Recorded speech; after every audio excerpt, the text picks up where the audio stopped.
Estamos ainda tratando da matéria Panorama do Novo Testamento.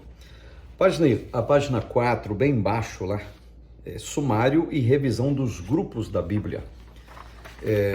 As grandes divisões da Bíblia são duas: Antigo Testamento e Novo Testamento. Antigo Testamento, não precisava nem dizer, 39 livros, Novo Testamento, 27 livros, e assim sucessivamente. Aqui tem uma nota que eu quero frisar para vocês também. Para melhor compreensão do que estamos expondo nessa matéria, verifique as referências indicadas no início desse tema. Ou seja, no início da apostila que você tem em mãos, tem mais detalhes acerca das 4 divisões, o que tem nelas, por mais que resumidamente eu já expliquei a todos vocês, mas é sempre bom dar esta olhada a mais. Leia elas em ordem e você vai notar, as mesmas descrevem na íntegra o que eu já falei, os propósitos de cada uma das 4 divisões do Novo Testamento, que é evangelhos, história, cartas ou epístolas e profecia, que é o caso do Apocalipse, terminando a questão dessas 4 divisões. Unidade 2, os livros do Novo Testamento. Os evangelhos, que já citamos, certamente todos podem nomear os evangelhos, a biografia de Jesus, mas para efeito de ilustração, a gente sugere que você analise as divisões expostas aqui nos títulos anteriores, as 4 divisões, para você ficar bem frisado essa questão. Estamos batendo bem nesse ponto, a apostila também em si, para ficar bem frisado. E também as marcas especiais dos evangelhos. E aqui estão todas elas. E as marcas especiais, a gente pode dizer o seguinte: Mateus escreve para os judeus. Qual é a especialidade de Mateus no caso? Vocês sabem muito bem que ele era um cobrador de imposto, odiado pelos judeus. Os judeus detestavam cobradores de impostos, porque eles eram tidos como traidores da nação, porque estavam a serviço da nação opressora da época, que no caso era o Império Romano. Então observe, Mateus é um judeu, ele está servindo o Império Romano, ele trabalha numa coletoria na cidade de Cafarnaum, ou Kefarnahum, Kafar em hebraico tenda, Nahum, consolação. Então a palavra Cafarnaum, tenda da consolação, é onde o Mateus exercia o serviço de, vamos colocar aqui, cobrador do imposto de renda da época. Sendo judeu, cobrava dos judeus a serviço de Roma, odiado pelos judeus. Aí o que Mateus faz agora? Ele escreve seu evangelho para os judeus para provar que Jesus é o Messias. Então essa é uma marca especial, por exemplo, do evangelho de Mateus. A marca especial do evangelho de Marcos, a fragilidade de Marcos, digamos assim. Ele tem uma tradição que diz que ele é sobrinho do Pedro. Aquele moço que a Bíblia cita que fugiu coberto num lençol, é uma alusão a Marcos, segundo a tradição. Esse Marcos, entre aspas, um tanto quanto covarde, vamos colocar dessa forma, frágil, né? E ele escreve para quem o seu evangelho? Para os romanos, para provar que Jesus é um servo. Jesus é um servo. Então, justamente para os sisudos romanos, para aqueles romanos que tinham uma obediência ao Império Romano, uma obediência quase robótica, tá? Violentos e assim por diante, o frágil Marcos vai escrever para eles agora, para provar que eles não deveriam ser daquela maneira, mas que eles deveriam servir como Jesus serviu. E a frase, digamos que identifica muito o Evangelho de Marcos, é aquela nesse Evangelho que Jesus diz: o Filho do Homem não veio para ser servido, mas veio para servir e dar sua vida em resgate de muitos. A especialidade de Lucas é que Lucas é um médico grego, não é judeu, ele é da cultura helenística, ele tem um amigo chamado Teófilo, ele escreve o Evangelho de Lucas, digamos, para Teófilo, então é para os gregos. E os gregos tinham o seguinte: não, o homem ele é perfeito, principalmente aqueles que vinham da cultura grega, eles tinham essa ideia. Aí, quando Lucas escreve seu evangelho, ele traz o evangelho o seguinte tema, digamos, central: Jesus é o homem perfeito. Então Lucas ele vai registrar a parte humana de Cristo. Ele registra períodos da sua adolescência. Lucas observa um fato interessante, ele era um médico. De todos os evangelhos, o único que registra que Jesus sua gotas de sangue é justamente Lucas. Que fenômeno é esse de suar gotas de sangue? A medicina diz que se você estiver numa grande agonia, numa grande aflição, debaixo, digamos assim, de uma carga emocional muito grande, a possibilidade de você romper glândulas sudoríparas, de onde vem o seu suor, essa glândula rompendo, se tornar em sangue, é muito fácil disso acontecer. Agora observe um fato interessante, como Deus é tremendo. Ele não permite que o Mateus registre isso, que o Marcos registre isso, e nem João registre que Jesus suou gotas de sangue. Apenas o médico Lucas que registra. Olha que coisa interessante desse evangelho. Por que o médico? Porque qualquer crítico podia dizer o seguinte: peraí, como que João, que é um pescador, sabe o que é esse fenômeno de suar gotas de sangue? Como que o Marcos sabe disso? Como que o Mateus, que só trabalhava na coletoria, era um cobrador de imposto, ele sabe desse fenômeno, digamos, médico que acontece com uma pessoa que tem esse rompimento de glândula sudorípara? Mas Deus o que faz? Ele usa um médico chamado Lucas para registrar que Jesus suou gotas de sangue. Livro de Atos, tá? Tô aqui na página número 6.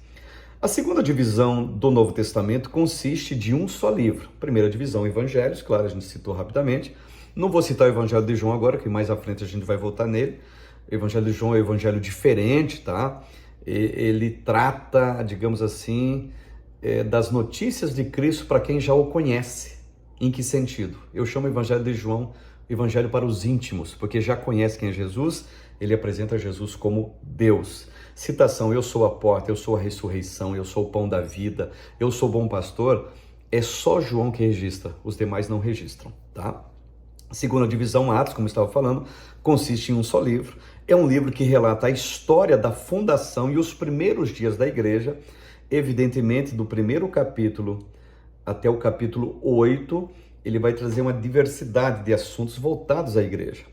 A partir do capítulo 9, vai ter uma figura central nesse registro. Quem? O apóstolo Paulo. Capítulo 9 é o registro da sua conversão. Ele está indo com autorização dos maiorais, da classe sacerdotal, do sinédrio também, para neutralizar o crescimento dos cristãos na Síria. Está indo para Damasco, capital da Síria. E lá você sabe o que aconteceu no capítulo 9. A partir do capítulo 9, a figura central dos registros do livro de Atos se torna o apóstolo Paulo. Por quê? Atos fala da expansão e do crescimento da igreja. E se não tivesse essa figura, gente, claro, usada por Deus, méritos de Cristo, evidente, não precisa nem entrar nesse detalhe. Mas se não tivesse essa figura chamada Paulo, o cristianismo não teria o crescimento que teve. Então Paulo, sim, na expansão da igreja, ele é, humanamente falando, a figura principal. Tanto é que Jesus falou o seguinte, lá Atos 1:8, eu quero que vocês me sejam testemunhas, Jerusalém, Judéia, Samaria, até os confins da terra. Se não fosse Paulo, o evangelho chegaria até onde? Eu acho que até no máximo até a Samaria, tá? No máximo até ali. Ou ficaria só em Jerusalém.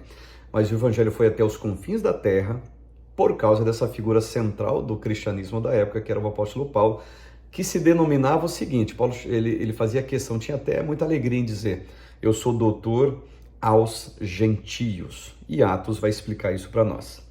As cartas, no caso as epístolas, né? Há 21 cartas cujos nomes devemos aprender em ordem, ser dispostos de um modo como se segue, serão facilmente aprendidos e decorados. Começa essas cartas em Coríntios e termina em Hebreus, tá?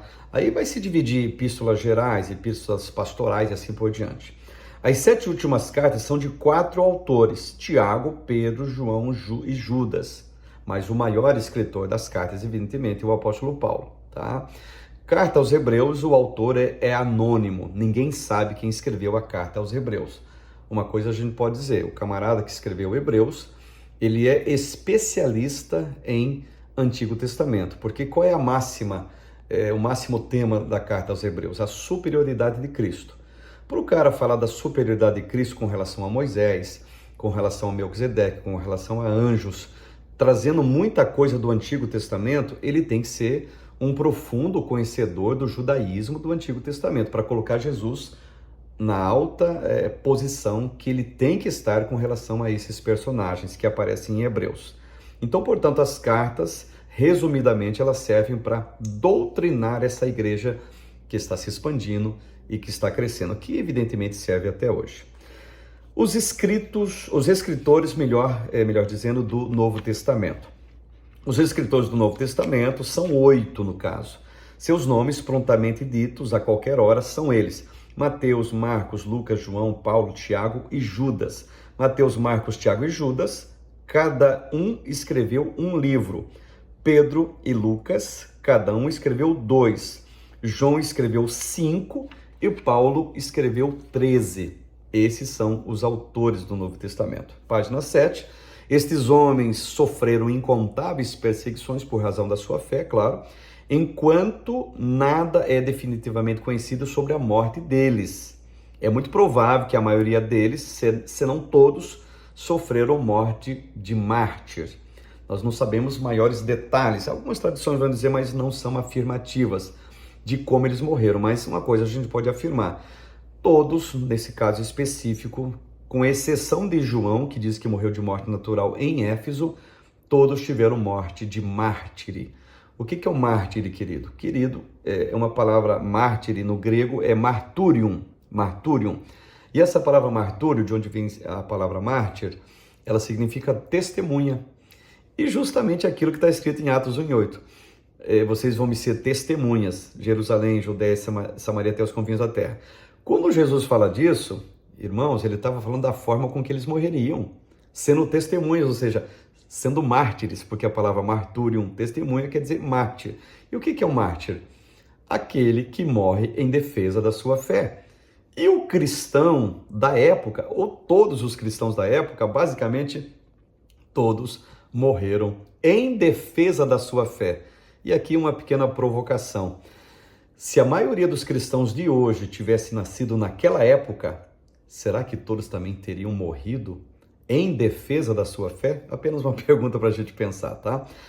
Aqui na página 7 ainda tem porções do Novo Testamento que devemos tomar para nós mesmos. E aqui começa desde o Sermão da Montanha até o convite final do Apocalipse. Aqui são porções fundamentais. Fala de fé, arrependimento, batismo, texto de ouro da Bíblia, que é João 3,16, e assim sucessivamente.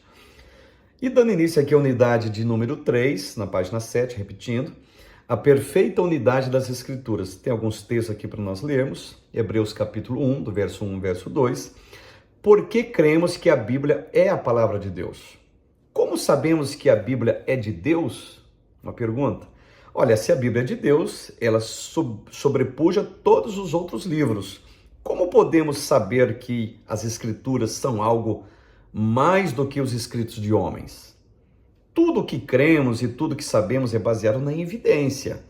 As sólidas evidências que as Escrituras não podem ter sido produzidas por homens, sem a direção de um ser que vê todas as coisas. E é sapientíssimo, muito sábio, muito inteligente. Esse ser não é outro ser senão Deus. Costumo dizer o seguinte: a Bíblia, toda ela, escrita num período de 1500 anos, escrito por 42 pessoas, 42 autores, tá? Escritores, repetindo, humanos, mas ela só teve um autor divino. É por isso que a Bíblia diz o seguinte acerca dela mesma: toda a escritura é inspirada por Deus. Então, toda a escritura. Primeiro livro da Bíblia em hebraico, Sefer Bereshit, o livro do Gênesis. Último livro da Bíblia, em grego, Apocalipsis. Então, todos os livros da Bíblia, sim, são inspirados por Deus. E esses livros estão correndo aí no planeta há centenas de anos, há milhares de anos. Mudaram vidas de pessoas, mudaram vida de nações, mudaram posturas, mudaram gerações inteiras. Então, só tem uma explicação para isso. As suas páginas são conteúdos divinamente inspirados e que vieram da mente do próprio Deus. Enumeração de algumas das evidências. Algumas das provas que as Escrituras procedem de Deus são, aqui tem várias, do ponto A até o ponto F, que eu já citei algumas. a inexplicável unidade, o modelo de caráter, os efeitos deles nos homens e nações, que eu já citei para vocês. Então a Bíblia, ela é inerrantemente falando a divina e inspirada palavra de Deus.